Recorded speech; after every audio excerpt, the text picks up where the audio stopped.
हमने पहली दफा देखा कि एक बंदा कानून की नज़र में मुजरम हो, इश्तिहारी हो और उसको सदर मिलने जा रहा हो हमारे खर्चे पर, यानी हमारे टैक्सों पर, वज़ीर आज़म मिलने जा रहा हो, पूरी काबीना जा रही हो, वहाँ फैसले हो रहे हो, वज़ीर आज़म झुककर घुटने छू रहा हो और वो थापियाँ दे रहा हो, जफियाँ डाल रहा हो और बार बार कहा जा रहा हो कि फैसले यहीं से आने हैं, ये है जिसने फैसले करने हैं, ये है जिसने सारा मुल्क चला रहा है, इस पर फख्र किया जाता था। आज आपको सारों को बड़ी तकलीफ हो गई है कि सोहेल अफरीदी को इमरान खान ने नामजद कर दिया, तो क्या इसको भी नवाज शरीफ साहब को चाहिए था नामजद करना? क्या इसको भी चाहिए था आसिफ अली जरदारी नामजद करते? आपने तो बड़ी साजिशें की, बड़ी रुकावटें डाली। आप क्या कहते थे? आप आग लगाने आ जाते हैं इस मुल्क को।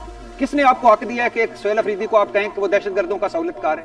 किसने आपको ये हक दिया है कि आप उसको कहें कि हम उसे वजीर आला नहीं बनने देंगे? किसने आपको हक दिया है कि वो बच्चा के हवाले नहीं करेंगे सूबा?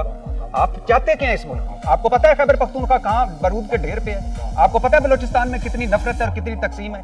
आप और क्या चाहते हैं इस मुल्क में? आपको कोई समझ नहीं है कि आपने करना क्या? क्यों की थी अता तारड़ साहब और इख्तियार वली साहब ने प्रेस कॉन्फ्रेंस? क्या कहा था उसने? क्यों कुंडी साहब कराची चले गए थे?